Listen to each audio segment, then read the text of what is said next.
Nou vriende, is 'n heerlike voorreg om weer saam met u te kan wees en is ek so dankbaar dat ek in hierdie klompie dae met u kan praat oor die baie belangrike saak van die ware betekenis van Pinkster. Nou, u sal sien ons is alreeds by ons 11de boodskapie vanmôre en ek kan nie alles herhaal wat ek alreeds gesê het nie, maar ons het al heelwat hanteer en besonder oor die valse sieninge van die uitstorting van die Heilige Gees, snaakse en vreemde manifestasies wat kwansies in die krag van die Heilige Gees plaasvind. Ek het u gewaarsku teen dit. Ons het vir u gesê dat die Heilige Gees is die derde persoon van die goddelike drie-eenheid. Hy's nie 'n krag of 'n hemelse energie nie. Hy is die derde persoon van die goddelike drie-eenheid. Ons het dit vir u verduidelik in die boodskappe wat verby is en ons is tans besig met die rol, taak en doel van die Heilige Gees. Nou ek lees dit weer vir u wat staan in Johannes 16 vers 7 en 8. Die Here sê dit is voordelig dat hy weggaan en as hy weggaan sal hy die Heilige Gees vir ons stuur en as die Heilige Gees kom sal hy die wêreld oortuig van sonde en van geregtigheid en van oordeel. Ek het vir u gesê, die Heilige Gees oortuig van sonde, juis omdat ons almal in sonde ontvang en gebore word. En dis presies wat op Pinksterdag plaasgevind het, dat niks vreemds, niks snaaks plaasgevind nie, behalwe dat Petrus die evangelie aangaande Jesus gebring het, dat hy die redder is. En die Bybel sê 3000 mense het tot bekering gekom. Ek het vir u gesê, ons almal word sondaars gebore. Die Bybel sê ons word almal buite God se koninkryk gebore. Daarom moet ons ook oortuig word van sonde en dit is die Heilige Gees se werking deur die woord van God, die woord van waarheid om vir ons te wys dat ons sondaars is. Die Heilige Gees bring geestelike lewe in ons harte en dit help ons om uit te roep en te sê, Here, ons sien, ons verstaan. Ons is verwyderd van God se koninkryk en ons het redding buite onsself nodig in Christus Jesus. Ons het gekyk na die Gees oortuig van geregtigheid, vir u gesê dat die geregtigheid in hierdie sin is eenvoudig dat ons deur ons eie werke God nooit kan behaag nie. Ons almal is mense wat die wet verbreek het. Ons staan skuldig voor God. Daar is een wat die wet volkome onderhou het. Sy naam is Jesus Christus. Hy is die offer aan die kruis, die plaasvervanger vir die sondaar en dat ons deur geloof in sy geregtigheid voor God geregverdig verklaar kan word. En u kan self na die boodskap gaan luister. Ons het nie tyd om verder in detail stil te staan daarby nie. Ons kom by die derde gedagte en as hy kom, die Gees van die waarheid, sal hy die wêreld oortuig van sonde en van geregtigheid en van oordeel. Nou wat beteken dit? Vriende, kom ons probeer vir u verduidelik. U sien die Heilige Gees oortuig van oordeel, sê die Bybel, omdat die owerste van hierdie wêreld geoordeel is. Wat beteken dit? Dis eenvoudig net so seker as wat die duiwel die oordeel van God nie kan ontvlug nie. So seker kan die verlore sondaar ook weet dat hy die oordeel van God nie kan ontvlug nie.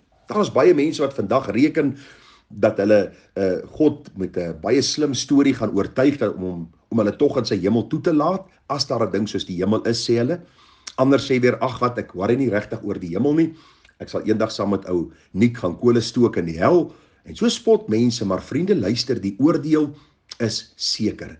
Die oordeel is vas. Daardie afspraak van God met die mens is gemaak.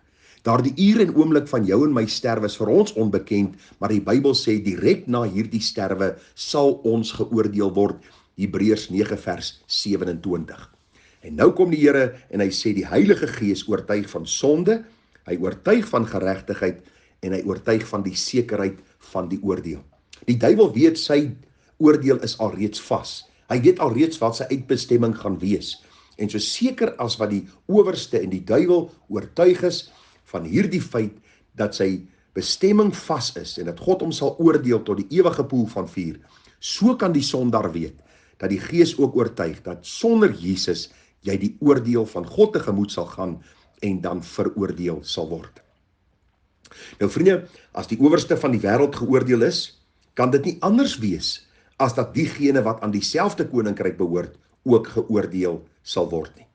Eenvoudig gestel is, as jy nog 'n kind van die duiwel is, en ons almal word kinders van die duiwel gebore, soos reeds vir u gesê, as jy nog in 'n ongeredde staat verkeer, as jy nog in 'n staat verkeer waar jy nog nie uitgeroep het om genade en om redding en vergifnis nie, is jy deel van die duiwel se koninkryk en sal jy dieselfde oordeel ontvang as wat die duiwel ontvang het.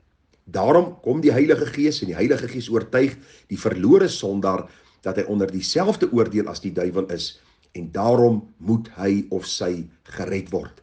Kom ek lees vir u wat staan in Johannes 3 vers 17 tot 19 en dan vers 36. Want God het sy seun in die wêreld gestuur, nie om die wêreld te veroordeel nie, maar dat die wêreld deur hom gered kan word. Hy wat in hom glo, word nie veroordeel nie, maar hy wat nie glo nie, hoor nou, is alreeds veroordeel, omdat hy nie geglo het in die naam van die eniggebore seun van God nie. En dit is die oordeel, dat die lig in die wêreld gekom het en die mense het die duisternis liewer gehad as die lig, want hulle werke was boos. Vers 36. Hy wat in die seun glo het die ewige lewe, maar hy wat die seun ongehoorsaam is, sal die lewe nie sien nie, maar die toorn van God bly op hom, of die toorn van God broei oor so 'n persoon. U moet hierdie waarheid vanmôre hoor. Almal dink hulle is op pad hemel toe en sommige sê ek gee nie om nie en sommige sê ek sal eendag maar uitvind. Die Heilige Gees het gekom om ons te oortuig van die sekerheid van God se oordeel. En vriende, dit gaan nie 'n grap wees nie. Dit gaan 'n oordeel wees tussen lewe en dood, hemel of hel, 'n ewige smartlike ewigheid of 'n ewigheid van heerlikheid saam met Christus. Daarom moet jy seker maak, het die Gees al die oortuigingswerk gedoen dat jy 'n sondaar is, dat jy nie op grond van jou geregtigheid in die hemel kan kom nie, maar op grond van Christus se geregtigheid, en dat jy die oordeel kan vryspring op een manier en een manier alleen, as jy jou geloof in die Here Jesus Christus self stel. Lees vir die Romeine 1 vers 18. Want die toorn van God word van die hemel af geopenbaar oor al die goddeloosheid en ongeregtigheid van die mense wat in ongeregtigheid die waarheid onderdruk. Daar is baie mense wat vandag hierdie waarhede wat ek aan u kommunikeer, hulle weet daarvan, hulle verstaan dit, hulle het gehoor, maar hulle weier om hulle knie te buig voor God. En daarom sê die Bybel dat God se toorn sal wees oor hulle wat hierdie ongeregtigheid liefhet en die waarheid van God onderdruk. Openbaring 20 vers 15 gee vir ons die plek waar hierdie mense heen sal gaan. Openbaring 20 vers 15, en as dit bevind is dat iemand nie opgeskryf was in die boek van die lewe nie, is hy in die poel van vuur gewerp. Kan nie agterkom hoe vreemd die kerk is van die Bybelse oortuiging van die Gees. Die kerk maak baie van manifestasies van die Heilige Gees. Doen dit, ervaar dit, beleef dit, verkry dit, want dis waaroor die Heilige Gees en waarvoor die Heilige Gees gekom het. Luister, die Heilige Gees het primêr gekom om vir ons te oortuig dat ons verlore is, dat Christus die redder is, en as ons Christus as redder nie het nie, sal ons die oordeel van God beerwe, en dit is die poel van vuur. Die plek wat brand met vuur en swavel, wat die wurm nie sterf nie, sê die Bybel, en waar mense hulle tonge kou van die pyn. Is erg om dit te hoor. Dit is eintlik 'n skok vir ons kultuur en vir ons mens wat so lief is vir homself. Maar dit is die woord van God. As die Gees kom, sal hy oortuig van sonde, geregtigheid en oordeel. Hoor wat sê Hebreërs 2 vers 1 tot 3, en dit is 'n waarskuwing waarmee ek gaan afsluit. Daar staan: daarom moet ons des te meer ag gee op hom wat ons gehoor het, dat ons nie miskien wegdrywe nie. Want as die woord deur engele gespreek onwankelbaar was, en elke oortreding en ongehoorsaamheid regverdige vergelding ontvang het, hoe sal ons ontvlug, as ons so groot saligheid verontagsaam, wat, nadat dit eers deur die Here verkondig is, aan ons bevestig is deur die wat het gehoor het. Die vraag word gevra, hoe sal ek en jy ontvlug, as ons so groot saligheid verontagsaam? Die antwoord, ons sal nie kan ontvlug nie. Dis waaroor die Heilige Gees getuig. Die Heilige Gees getuig en sê, mens, besef, jy's 'n sondaar. Jy kan dit net besef as die Heilige Gees deur die woord dit aan jou hart bekend maak, lewend maak. Die uitroep sal wees, Here, nie my geregtigheid nie, nie my werke nie, nie my goeie dade nie, maar Christus se werke, se goeie dade, sy heilige lewe en sy heilige lewe alleen. Hy was die sondelose wat in my plek aan die kruis gesterf het, sodat ek as sondaar deur hom gered kan word. Dit alles vind plaas wanneer die geloofsoë gerig word op Christus, die leidsman en volëinder van ons geloof. Met Christus en saam met Christus sal ek die oordeel vryspring. Sonder Christus, sê die Bybel, sal ek nie ontvlug nie, maar sal ek van God hoor, gaan weg, ek het jou nooit geken nie. So wat is die primêre taak van die Heilige Gees? Om te oortuig van sonde, van geregtigheid en van oordeel. En dis die allerbelangrikste vraag wat jy vanmôre moet beantwoord. Is jy vry deur die bloed van die lam? Het Christus jou kom vergewe van jou sonde? Kan jy vanmôre sê, ek is gered uit genade deur die geloof, Nie op grond van myself en my werke nie, maar op grond van die werke van geregtigheid wat Christus aan die kruis bewerk het. Gaan lees maar Efesiërs 2 vers 8 en 9. Gaan lees die Bybel baie duidelik. Getuig die Bybel daarvan dat Christus die alleen redder is. Dis waarvoor die Heilige Gees gekom het. Daarom wees versigtig vir al die vreemde manifestasies, wees versigtig vir al die snaakse dinge wat u hoor.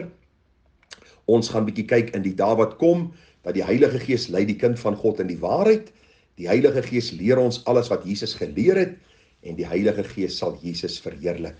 Dis die boodskappe wat gaan volg. Ons vertrou die Here dat die Here vir ons wysheid sal gee, baie seën vir u, baie sterkte. As daar enige navraag is u welkom om te vra. Wees versigtig vir die leen van ons tyd. Onthou, die Heilige Gees het gekom om te oortuig van sonde, van geregtigheid en van oordeel. Hy het gekom om ons te lei in die waarheid, sodat ons die waarheid sal ken en die waarheid sal ons vrymaak. Seën vir u, groete en ons bid vir mekaar. Mooi dag verder, tada.